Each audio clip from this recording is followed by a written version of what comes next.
You can watch a million YouTube videos, but if you're not the one whose credit card is on the line month to month, you will not learn the lessons and you will not figure it out, honestly.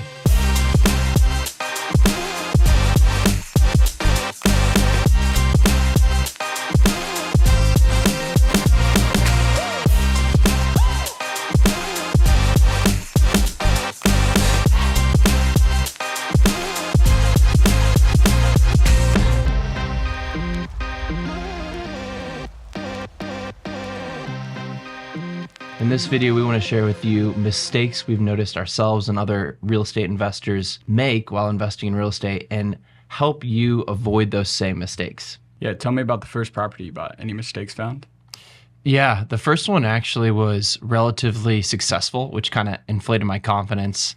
But when I walked up the first day, there was weeds like 8 feet tall and just a whole bunch of work we had to do. We had to gut the bathroom, which we did over time. But I put in 2 roommates who went to college with me.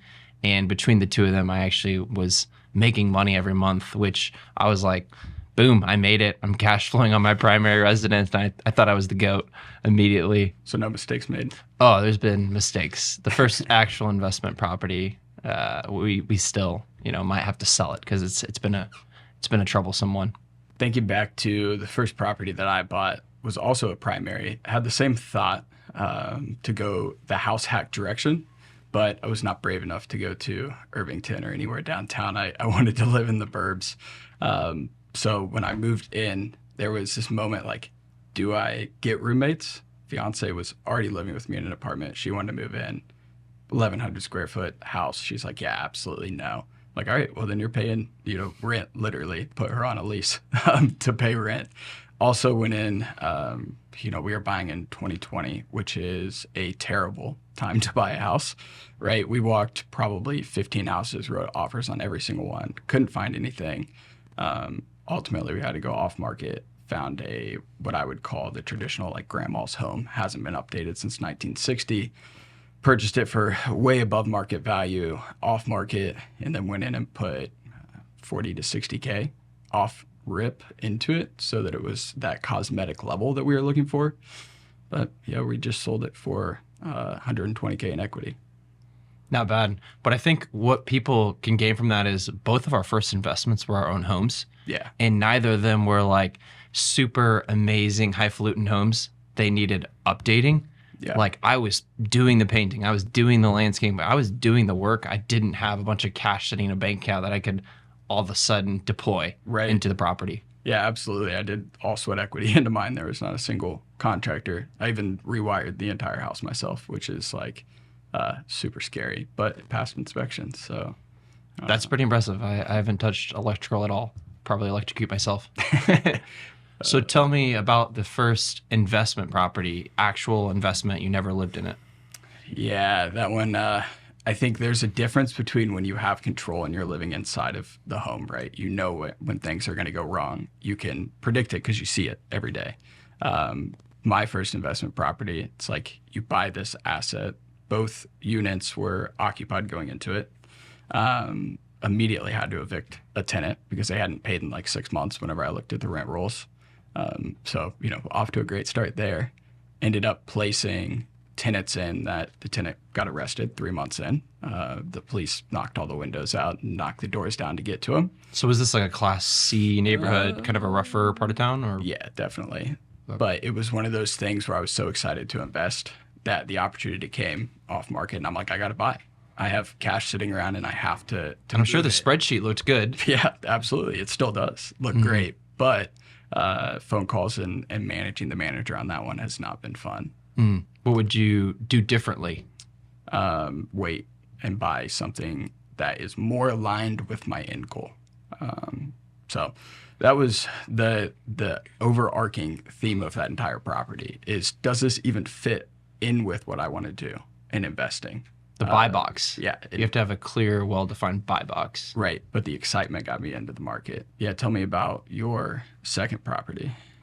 Yeah. So I actually sold that first home for $200,000 exactly. I paid $118,000 and the mortgage about $100,000 was owed.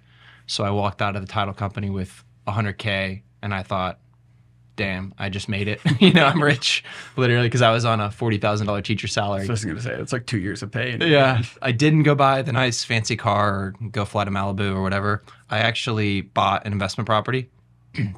I was impatient, and we searched for 2 weeks, and I was like, 2 weeks is too long. I want to be a real estate investor. I just got my license, so I'm like, let's go. Let's write my first offer. Let's do the thing. And we got into a property again in a Class C neighborhood that was up and coming in the line of development, but that street wasn't good.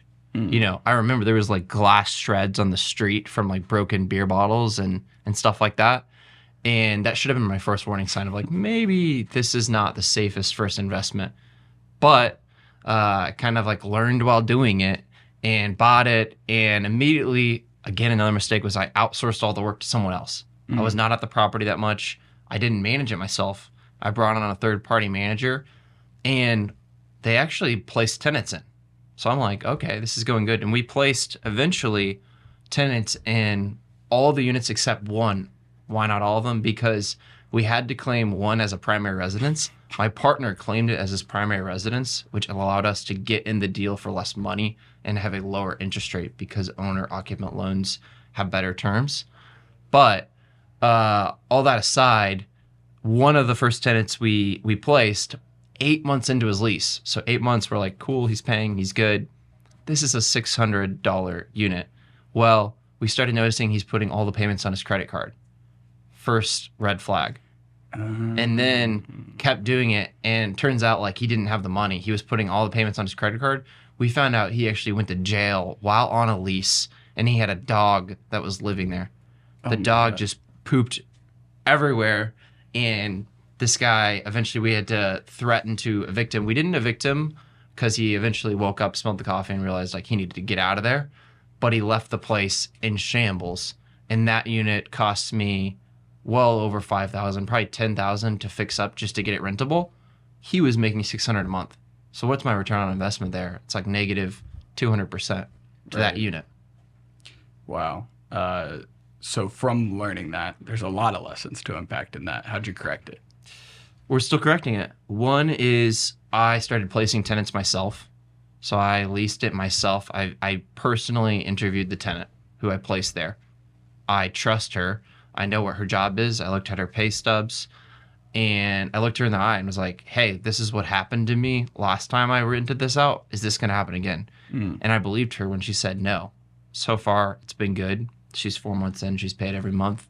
She's paid late a couple times, and so she is a lower income, more variable, lifestyle, you could call it. But I think being more hands-on with the first investment, because it is something you're going to learn from. It's not something you're going to get rich from. Right. It's a learning experience, and that's where all the ROI comes from. So I would say that's what I've learned the most. Yeah, so through that experience, you now can even get to a place where you can have a property manager in the middle, but you know how to vet through the property manager the tenant. You manage the property manager. Yeah, so that's what I do now. There's no reason that when placing a tenant, you shouldn't be looking through the histories and have the credit score that you want to hit in place and have all of the criteria lined out to pick your perfect tenant. But the only way that you know that is because you learn through past history of what a terrible tenant looks like. Well, the other mistake we made was I wouldn't have lived in the unit. And the first truism they say to investors is, would you actually buy this property and live in it? Would you live there? And if it's not, well, what kind of person is going to live there? Someone not like you, someone with worse financial background and just a worse track record in general. Well, that will prove to be true. So I had to update the property immensely, put more money, more capital, more work into it just to get it to a standard where I'm like, I would consider living here in this property. So if I redid it again, I would save more money and I would buy a property that I would actually live in myself. Yeah, that makes a ton of sense. And there's hard lessons learned. I love buying real estate because of that. I love being a realtor because of that. Every transaction I enter into, I walk away and I'm like, in my journal, here's what I just learned about, for the next transaction. There's not been like one in the last 70 transactions that I haven't had a lesson, or in my own purchases that I haven't had like, oh yeah, don't do that. Don't repeat that mistake. So that's really awesome. What's the biggest lesson you've learned through other people? What is the mistake you've seen made the most while being a realtor for Yeah. investors? Not knowing the difference between a good street and a bad street. So as the realtor, I try my hardest to guide people. We have maps set up, all of this packed in for education, because a lot of times it's an out-of-state investor that's not here. The way that I frame it is how comfortable I would be walking on the street without a dog, if I need a dog on the street, or if I don't even want my dog to walk on the street. And in that comparison, there's just like a clear, vivid picture of, yeah, 123 Main Street might look nice on the spreadsheet, but dude, I don't even want to get out of my car to take the video for you. Like, you should not buy this 100K property. You should actually pivot to go to this other direction. And the number one mistake is that I see consistently is like, no, the spreadsheet's great. Let's write an offer. And they wind up buying it. 6 months goes by and it might be, oh, a water heater just exploded in the basement, or water lines are going bad, or the tenant's not paying, or the police are breaking down the door, right? Like, transparently, the property that I own, I don't want to walk down that street, but the spreadsheet looks so good, so I hopped into it. And I think just there's an art of patience in real estate investing, and that's been the number one lesson. Number one, there's abundance, and number two, there's patience, and that's where you can see a true win. Mm-hmm. I think the inverse is also true, which is not paying attention to the spreadsheet.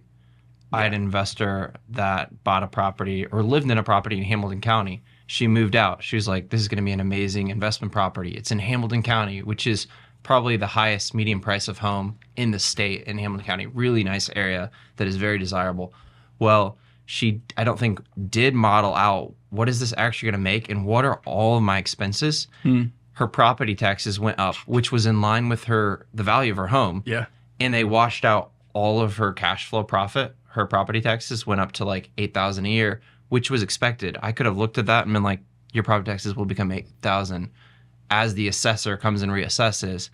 And now she's like, should I even keep the property? And I think no, because her return on her equity of what she has in the home, she has a lot of equity in the home, but her month to month, she makes almost nothing because she's just paying property taxes on it. Right. I love the fact that we both still make mistakes in our own investments, but we do repeated transactions with people. We build these relationships with the investors, hear their wins and losses, but yet we still have walked into our own investments and stubbed our toe a couple times. You have to learn it for yourself. Yeah. You can watch a million YouTube videos, but if you're not the one whose credit card is on the line month to month, you will not learn the lessons and you will not figure it out, honestly. Yeah, I think the biggest step for somebody to take walking into investment this year is getting educated on how to run the numbers, how to build a team, how to look at an inspection report, how to find a good street.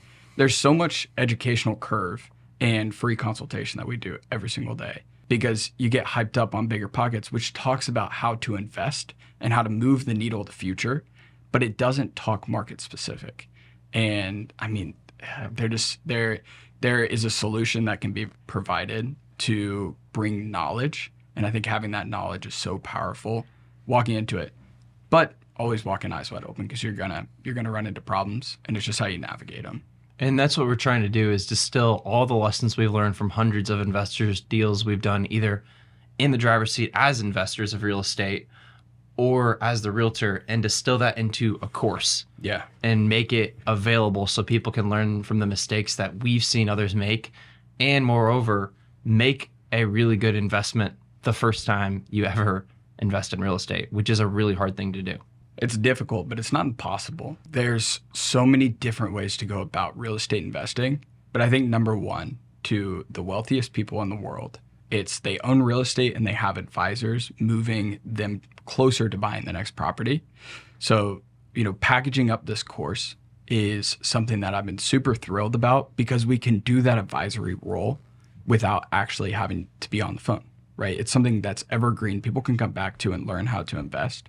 So if you're interested in investing in 2024, this course is going to 100% get you that much closer to buying your first, next, third, fifth, whatever property, with less mistakes, with less problems, and being more educated on at least the Indy market specifically.